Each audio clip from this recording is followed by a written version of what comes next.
Hello everyone, welcome to my channel the glow way. হাতে যদি খুব কম সময় থাকে তাহলে ঝটপট বানিয়ে ফেলুন ডিমের এই রেসিপি, এগ লাবাবদার বা ডিমের লাবাবদার।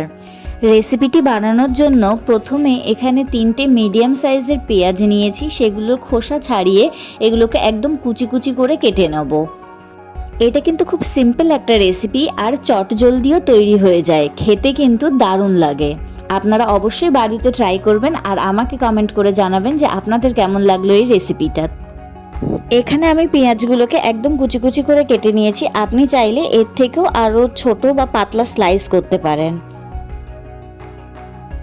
এরপর একটা বড় সাইজের টমেটোকে আমি কেটে নিয়েছি আর 6টা মতো কাজু বাদাম জলে ভিজিয়ে রেখেছি। এখন একটা মিক্সিং জারে কাজু বাদাম আর টমেটোটাকে ভালো করে পেস্ট করে নিলাম। গ্যাসে কড়াই বসিয়ে কড়াইটা গরম হলে তাতে সর্ষের তেল দিলাম।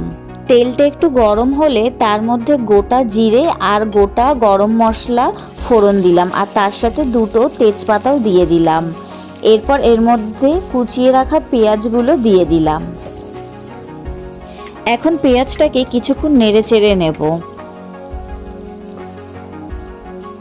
পেঁয়াজটা যতক্ষণে হালকা ভাজা হচ্ছে ততক্ষণে একটা বাটিতে একটুখানি হলুদ, 1 চামচ ধনের গুঁড়ো, 1 চামচ জিরে গুঁড়ো আর একটুখানি কাশ্মীরি লঙ্কার গুঁড়ো দিয়ে সেটাকে ভালোভাবে জল দিয়ে মিশিয়ে নিলাম।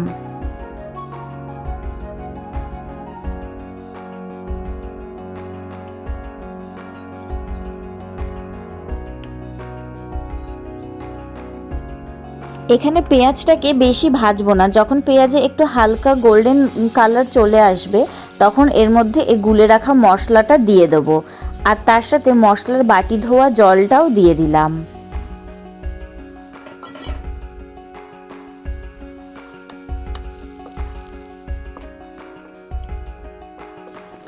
এখন কিছুক্ষণ খুন্তি দিয়ে মশলাটাকে নাড়িয়ে চাড়িয়ে নিয়ে তার মধ্যে আদা রসুন বাটা 1 টিস্পুন দিয়ে দেবো।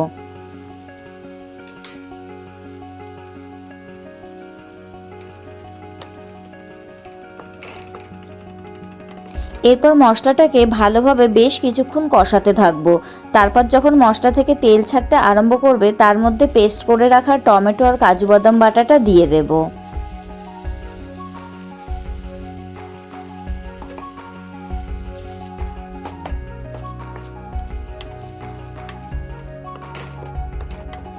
টমেটো বাটার জারটা ধুয়ে এর মধ্যে জলটা দিয়ে দিলাম।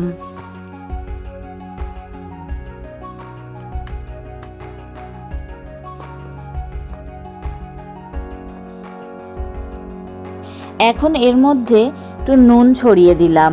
তারপর এই টমেটোর পেস্টটাকে ভালোভাবে কষাতে থাকলাম যাতে এর মধ্যে থেকে টমেটোর কাঁচা গন্ধটা চলে যায়। মাঝে মাঝে এই পেস্টটাকে খুন্তি দিয়ে নাড়িয়ে নেব, কারণ এর মধ্যে কাজু বাদাম আছে, তার ফলে কড়াইতে লেগে যাওয়ার সম্ভাবনা থাকে। এখন মশলাটা ফুটে উঠলে এর মধ্যে গরম জল দিয়ে দিলাম। আপনারা যতটা গ্রেভি রাখতে চান সেই অনুযায়ী জল দেবেন, তবে এইটা একটু মাখা মাখা হয় বলে কম জল দেওয়াই প্রেফারেবল।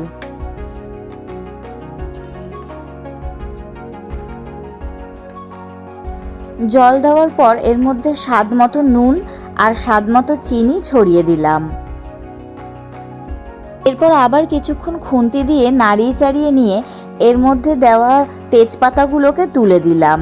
তেজপাতার যা ফ্লেভার আসার ছিল সেটা কষানোর সময় এসে গেছে, আর এরপরে যখন ডিম দেব তখন তেজপাতার জন্য অসুবিধা হতে পারে, তাই জন্য এখানে তেজপাতাগুলোকে আমি তুলে বাইরে রেখে দিলাম। এখন একটা পাত্রে আমি ডিম একটা একটা করে ভেঙে নেব।